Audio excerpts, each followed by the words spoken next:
ಶುಭೋದಯ. ಸೂರ್ಯನಂತೆ ಪ್ರಕಾಶಿಸಬೇಕಾದರೆ ಸೂರ್ಯನಂತೆ ನಾವು ಉರಿಬೇಕು ಅಂತ ಡಾಕ್ಟರ್ APJ ಅಬ್ದುಲ್ ಕಲಾಂ ಅವರು ಹೇಳಿದ್ದಾರೆ. ಅಂದ್ರೆ ಪರಿಶ್ರಮ ಎಷ್ಟು ದೊಡ್ಡದು ಅಂತ. ಯಶಸ್ಸು ಸುಲಭವಾಗಿ ಯಾರಿಗೂ ದೊರೆಯುವುದಿಲ್ಲ. ಎಂತಹ ಇವರು ಸಹ ಕಠಿಣ ಪರಿಶ್ರಮದಿಂದ ಮಾತ್ರ ಯಶಸ್ಸಿನ ದಾರಿಯನ್ನು ನಾವು ಕಾಣಬಹುದೇ ವಿನಃ ನಾವು ಬೇರೆ ಯಾವುದೇ ಒಂದು ಇದರಲ್ಲಿ ಸಣ್ಣ ಪ್ರಯತ್ನನೇ ದೊಡ್ಡ ಪ್ರಯತ್ನವಾಗಿ ನಾವು ಕಾಣ್ಬೋದು. ಮುಂದೆ ನಾವು ಅದಕ್ಕೆ ಏನ್ ಮಾಡ್ತೀವಿ ಅಂದ್ರೆ ಪ್ರಯತ್ನವೇ ಪ್ರಗತಿಯ ಮೊದಲ ಹೆಜ್ಜೆ. ಯಾವುದಕ್ಕೂ ನಾವು ಪ್ರಯತ್ನ ಮಾಡೋದಿಲ್ಲ, ಪ್ರಯತ್ನ ಮಾಡೋದಕ್ಕೆ ನಾವು ಹಿಂಜರಿತೀವಿ ಜಾಸ್ತಿ. ಆನಂತರ ನಾವು ಪ್ರಯತ್ನ ಪಡ್ತಾ ಪಡ್ತಾ ಪಡ್ತಾ ಪಡ್ತಾ ನಮ್ಗೆ ಆ ದಾರಿ ಸುಲಭ ಆಗ್ತಾ ಹೋಗುತ್ತೆ. ಅದು ಮೊದಲನೇ ಹೆಜ್ಜೆ ಇಟ್ಟಿದ್ದು ಮುಂದೆ ಪ್ರಗತಿಗೆ ಅದು ದೊಡ್ಡ ಸಾಧನೆ ಆಗಿ ಮುಂದುವರಿಯುತ್ತೆ. ಅದಕ್ಕೆ ಕಠಿಣ ಒಂದು ಪರಿಶ್ರಮ ಬೇಕು.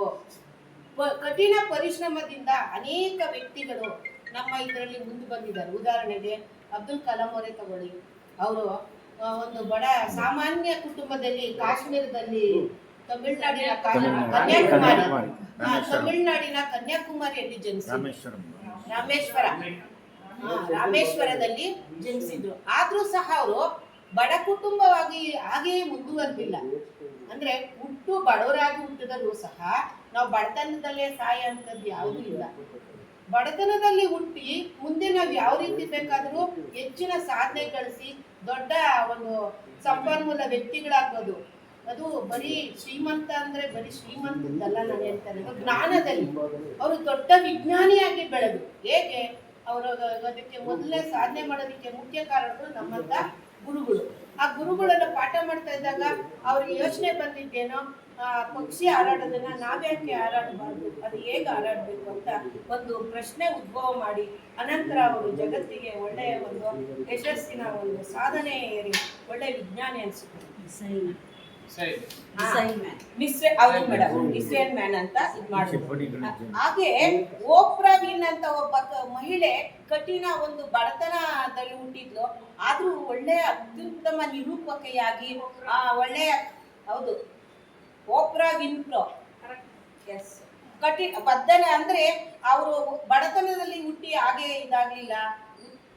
ಅತ್ಯುತ್ತಮ ನಿರೂಪಕವಾಗಿ ಪರಿಶ್ರಮ ಪಟ್ಟು ಅವರು ಉನ್ನತ ಒಬ್ಬ ಮಹಿಳೆಯರಲ್ಲಿ ಮೊದಲನೆಯದವರಾಗಿ ಹೌದು ಕಪ್ಪು ವರ್ಣೆ ಅಂತ ಹೇಳ್ಬಿಟ್ಟು ಎಲ್ಲರೂ ಅವರನ್ನ ಹೀನಗೊಳಿಸ್ತಾ ಇದ್ರು. ಆದ್ರೆ ಅದನ್ನೇ ಒಂದು ಇದನ್ನ ಇಟ್ಕೊಂಡು ಅವರು ಪರಿಶ್ರಮದಿಂದ ಮೇಲ್ ಬಂದ್ರು. ಎಕ್ಸಾಂಪಲ್ ನಮ್ಮ BR ಅಂಬೇಡ್ಕರ್ ಅವರಾಗಿರ್ಬೋದು. ಅವರು ಅಷ್ಟೇ ಎಷ್ಟು ಶೋಷಣೆಗಳಿಗೆ ಒಳಗಾದ್ರೂ ಸಹ ಅವರ ಪರಿಶ್ರಮದಿಂದ ಅತ್ಯುನ್ನತ ಸಾಧನೆಗೆ ಅವರು ನಮ್ಮ ಸಂವಿಧಾನ ರಚನೆಗೆ ಅವರು ಕಾರಣರಾದರು. ಹಾಗೆ ಪರಿಶ್ರಮ ನಿಮ್ಮ ಬಗ್ಗೆ ಹೇಳ್ಕೊಳ್ಳಿ. ಈಗ ಬಡತನದಲ್ಲಿ ಹುಟ್ಟಿ ನಾನು ಈ ಸ್ಟೇಜ್ ಬಂದಿದ್ದೀನಿ, ನಿಮ್ಮ ಬಗ್ಗೆ ಹೇಳ್ಬೋದಲ್ಲ? ಹೌದು ಸರ್, ನಾವು ಈ ಮಟ್ಟಕ್ಕೆ ಬರ್ಬೇಕಾದ್ರೆ ಅಂದ್ರೆ ಮರ ಎಷ್ಟು ಎತ್ತರಕ್ಕೆ ಬೆಳೆಯುತ್ತೋ ಅಷ್ಟೇ ಬೇರು ಒಳಗಡೆ ಹೋಗಿರುತ್ತೆ. ಮನುಷ್ಯ ಎತ್ತರಕ್ಕೆ ಎಷ್ಟು ಬೆಳೀತಾನೋ ಅಷ್ಟೇ ಹಿಂದೆ ಪರಿಶ್ರಮ ಮತ್ತು ತಾಳ್ಮೆ ಇರುತ್ತೆ. ಸಾಧನೆ ಅದನ್ನೇ ನಾವು ಉದಾಹರಣೆ ತಗೋಬಹುದು. ಮರ ಎಷ್ಟು ಎತ್ತರಕ್ಕೆ ಬೆಳೀತಾ ಇದ್ರೆ ಅದ್ರ ಬೇರು ಅಷ್ಟೇ ಆಳಕ್ಕೆ ಹೋಗ್ತಾ ಇರುತ್ತೆ. ಹಾಗೆ ನಮ್ಮ ಪರಿಶ್ರಮದಿಂದ ನಾವು ಎಲ್ಲ ಒಳ್ಳೆ ವ್ಯಕ್ತಿ ಆಗಿದ್ದಾರೆ ಅಂದ್ರೆ ಹಿಂದೆ ಎಷ್ಟೋ ಅವರ ಒಂದು ಪ್ರಯತ್ನ ಇರುತ್ತೆ, ಸಹನೆ ಇರುತ್ತೆ, ತಾಳ್ಮೆ ಇರುತ್ತೆ. ಅವ್ರು ಎಷ್ಟೋ ಶೋಷಣೆಗಳಿಗೆ ಒಳಗಾಗಿ ಅನಂತರ ಅವರು ಹೆಚ್ಚಿನ ಒಂದು ಯಶಸ್ಸಿಗೆ ಕಾರಣರಾಗ್ತಾರೆ. ಹಾಗೆ ನಾವು ಈ ಒಂದು ಸ್ಥಾನಕ್ಕೆ ಬರಬೇಕಾದ್ರೆ ಅನೇಕ ಶೋಷಣೆಗಳಿಗೆ ಒಳಗಾಗಿರ್ತೀವಿ. ಉತ್ತಮ ಕೆಲಸ ಮಾಡಿದ್ರು ಸಹ ನಮ್ಮ ಮೇಲೆ ಅನೇಕ ದೋಷಗಳನ್ನ ಹುಡ್ಕೊಂಡು ಬೇರೆಯವರು ಅನೇಕ ಸಮಸ್ಯೆಗಳನ್ನ ಉಂಟು ಮಾಡಿದ್ರು ಸಹ ಅದನ್ನೆಲ್ಲ ಮೀರಿ ನಾವು ಈ ಮಟ್ಟಕ್ಕೆ ಬಂದಿದ್ದೀವಿ. ಇದಕ್ಕೆಲ್ಲ ಕಾರಣ ಏನು? ಪರಿಶ್ರಮ.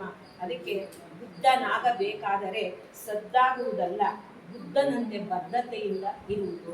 ಆ ಬದ್ಧತೆ ನಮ್ಮಲ್ಲಿದ್ದಾಗ ನಾವೆಲ್ಲ ಕಡೆನೆ ಜಯ ಅಂತ ನಾನು ಹೇಳ್ತಾ ಈ ಒಂದು ದಿನದ ಚಿಂತನೆಯನ್ನು ಅವಕಾಶ ಕೊಟ್ಟಂತ ನಿಮ್ಮೆಲ್ಲರಿಗೂ ವಂದಿಸಿ ಹೃದಯಪೂರ್ವಕ ಧನ್ಯವಾದ.